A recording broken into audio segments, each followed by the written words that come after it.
So today I want to share with you guys all my tips, things that I do, things that you could do to directly start saving money.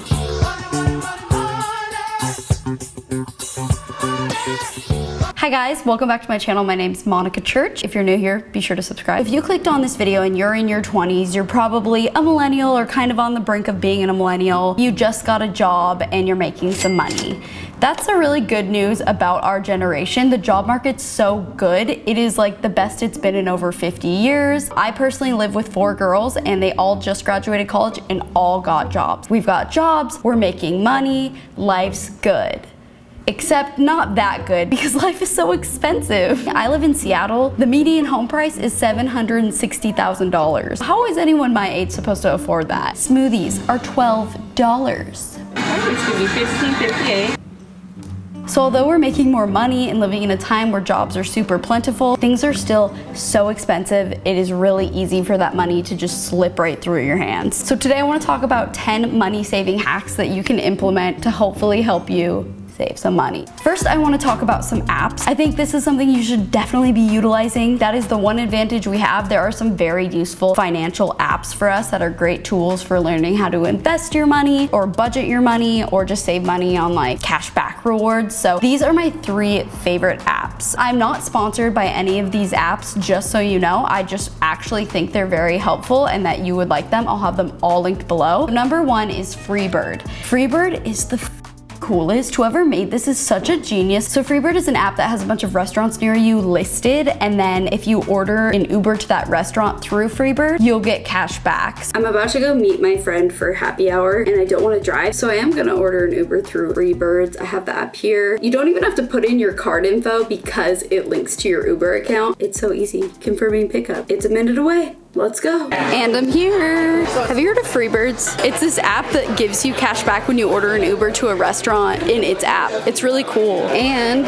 now it has $5 in my account. Yay. So it's perfect if you're planning on Ubering to go to a happy hour with your friend. It's like a restaurant you were gonna go to anyways and you get $4 cash back. They make their money by advertising, and I think the restaurants pay them too to kind of like incentivize people to go to those restaurants, but it's just super cool because if you were gonna go to one anyways, you're getting cash back. So that's awesome because then the restaurant's winning, the app's winning, and you're winning because you're getting money back too. Number 2 is Ibotta. This one isn't for everyone, but it's good if you're someone that's really pinching your pennies. Preferably, this could be great for college students. It's a cashback app for mainly grocery stores. They'll have things like Target, Safeway, and basically, I'm gonna get some groceries for the week, and specifically, I wanna make smoothies, and on Ibotta, they have this non-fat plain yogurt, which would be perfect, and you get $1.50 back. So I'm gonna get that.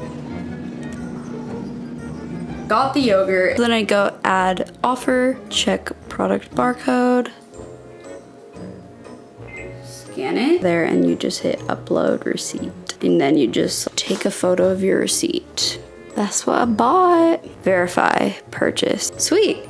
Done. I have a pending earning of $1.50. It's so easy to do. So sometimes it's only like 50 cents, sometimes it's $2, but over the course of a grocery trip, you might save like $10. And then over the course of like a month's grocery trips, you might have saved like $40. So it's kind of up to you if you're willing to put in the effort it takes to do that. It's a little bit tedious, but it is a cool app that will save you some money. Number 3, I think everyone should have Acorns. It's a great app if you're just learning about investing. I don't know about you, but I didn't know anything about it. You don't really learn much about investing in school unless you went to like business school, then you're a different story, good for you. But most of us don't know very much about investing, and Acorns is a really cool way to learn. I feel like this app is super popular, but if you don't know, Acorns is an app that invests your money and makes it super, super easy. So you connect it to your bank account, and anytime you make a purchase, they invest the extra change that rounds up to $1. So let's say you bought Starbucks for $4.50. Acorns would then take that 50 cents left that rounds up and they would invest it. So it's taking all of your extra change and putting it in a portfolio where your money is growing. So it's pretty cool because it's all these small transactions that you really forget about and feel like isn't really taking money away from you. You can also choose to force save. So you can set up an automatic $20 coming out of your bank account a week or a month, $100 once a month, that's over $1,000 in a year, you know, like it really adds up. It'll show you the portfolio it's in. You can learn about like if you want to be aggressive with your investing, but it's a cool app and you can learn a lot. And I think it's really awesome because it turns pennies that you never noticed into a lump sum of money that you're saving. Number 4 tip,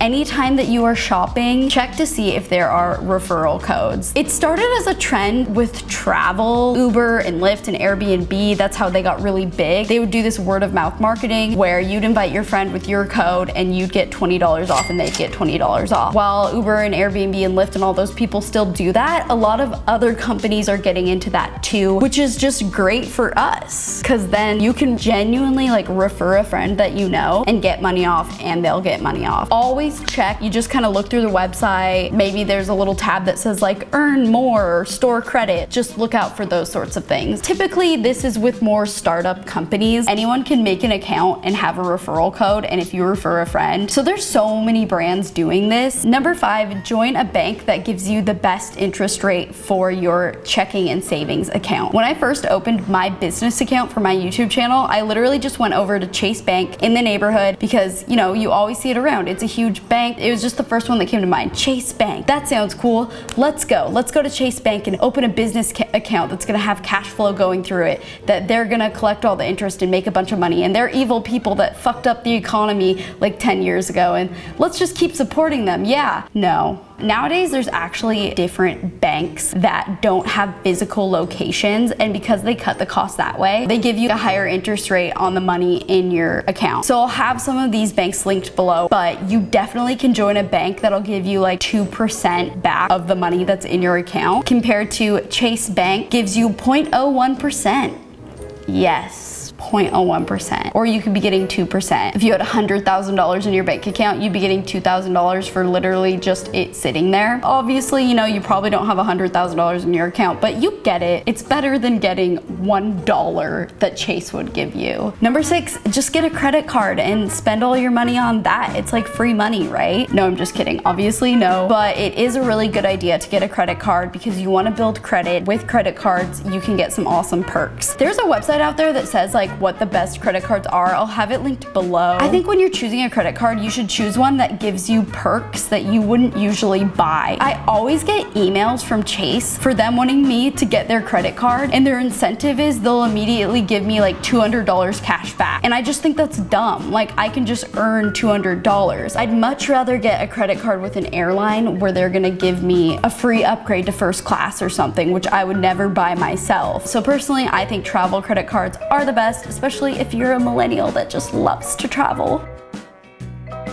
Like we all are, trying to go to Bali. Again, this is not sponsored, but if you live in Washington or the West Coast, I guess you could do this anywhere in America too, but mainly this is great for the West Coast. The Alaska Airlines credit card seems to be the best one. It actually like wins awards being the best one, and I'm really mad because I got the Delta Sky Miles one because I like Delta. I think it's a great airline, but it's so big that it's really hard to gain status and it's really hard to get upgrades and perks. Like, I've had my Delta credit card for 2 years now, and I've never gotten an upgrade ever. But I have friends that have the Alaska Airlines one with like less status than I have on Delta that get upgrades all the time because it's a bit of a smaller airline. There's less competition with like when you're trying to put in for that upgrade. But most importantly, they do their famous companion fare. So every year they give you a companion fare. So when you're booking your flight, you then get like a second person to add to your flight for $99 and the taxes and the fees. So if you go to Hawaii every year and the flight's like $800, you're saving hundreds of dollars on that companion flight for that person, which like obviously maybe they'd pay you back or whatever. Maybe it's like you're married or it's your friends and however you want to divvy that up. That's an incredible perk, and I'm just so salty that I don't have that one. I'm definitely gonna switch to it. For the last 4 tips, these are gonna be lifestyle changes that you could make to cut back and save some money. Number 7, look in the mirror and evaluate those beauty services you pay for. Everyone pays for something, whether it's a haircut or Botox or eyelash extensions. We all pay for things to look better. If you're really trying to save money, do it for cheaper. Negotiate with yourself. What are you willing to cut back on and what are you not willing to cut back on at all? I never get my nails done. I just think that's a waste of money. I can paint them with a bottle that I got for $8 that's gonna last me for like a year. But I always get my eyelashes done and that's like $90 each time and I do it twice a month. So $180 a month, that's a lot. But sometimes if I don't have anything big going on, I'll only get it once a month, you know, just like cut back. It's January, it's snowing outside and I don't really give a shit how I look, you know what I mean? Like I don't really need to look that good this month. Another thing, I used to get spray tans and those are like $30 every time you go. I got really sick of paying that price, so I actually bought a $42 bottle of self tanner and it lasts me like a year. So that's definitely a good way to cut back. I'm just like doing it myself. Gym memberships. Do you go to those like boutique workout places like Orange Theory or Pure Barre or Barry's Boot Camp? I mean, I definitely go to them too and I like them, but I know I'm paying for the atmosphere and I know if I really wanted to cut back, I could just do it at home. I really could. There's so many good at-home workouts. Number 9, I have a few go-to meals that really keep my grocery spending a lot cheaper and I'll share those with you. So I'll go to the grocery store and for breakfast, I'll get a loaf of Ezekiel bread,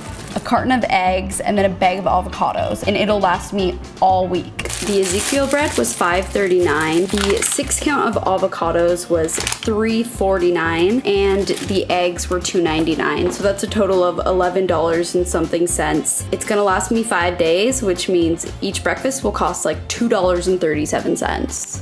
Voila, $2 breakfast, so delicious, saves you money. And then anytime I'm making dinner, I buy enough food to make enough to have 2 servings so I can have lunch the next day. I'll buy a pound of salmon, a bag of broccoli, and then a packet of rice. And I'll be able to make 2 meals out of that. I'll have dinner and then lunch the next day. So that's the other thing I do to like really save money. Always have the same breakfast, because I don't care, it's breakfast, and then make lunch with dinner. That's like huge for me and that'll save you so much money. And my last tip, number 10 for you, is if you're in your 20s, one of the biggest expenses you have is going out. Every time you go out to a happy hour or you go out to a bar and get a bunch of drinks, all that stuff adds up. Try suggesting to your friends that you all just like stay in. Like literally, I saw an article today that was like, millennials hate going out, and I was like, why is that so me? Like, I'm so over going out and paying so much money for this stupid stuff when I talk to the same people the whole time and I could just do that at home. Host little events with your friends. So this last weekend, I actually hosted brunch with my friends and we all brought different things like croissants, some champagne, oranges, berries, all that. And we had tons of food. And overall, it was way less expensive than if we all just would have gone to a restaurant for brunch. But I know sometimes it is really fun to go out and just have the atmosphere, so that if that's the case and you don't want to spend that much money, just always keep in mind, beer is the cheapest alcohol that you could buy. So just get like a Corona and hopefully it's like $5 at the most, and that's not too bad. So those are the 10 things that I like to take into account when I'm trying to save money, which is always trying to save a little bit of coin. Thank you guys for watching. If you enjoyed this video, be sure to subscribe to my channel and let me know what you want my next video to be. I'm thinking either one of those money diary videos where you get really in depth about like the purchases I made, or just tracking my finances for a week. So I would just go day by day and show you like I spent this much, this much, this much, just like live my life and like let you know every time I spend money. I don't know, I think it'd be kind of interesting to see. I do have one video already like that, so I'll have that link below where I tracked my finances for a day. Follow me on Instagram and Twitter and all that stuff. Subscribe like I said, and watch, you know, all my videos so that the YouTube algorithm loves me and I can make a bunch of money. All right, bye. You're probably like, I'm not doing that. Okay, whatever, do you. Okay, bye.